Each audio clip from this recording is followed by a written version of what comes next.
নাম নেই বললেই হলো। নাম আসলে জাত আসে।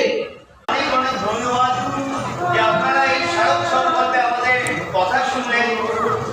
আমাদের আরো কথা বলার আছে, যতক্ষণ না আমাদের কথা বলার তাগিদ ফুরবে ততক্ষণ আমরা কথা বলবো। এবার আসুন একটু ওনার কথা শোনা যাক, যে কথা কেবলমাত্র হৃদয় দিয়েই অনুভব করা যায়। আসুন।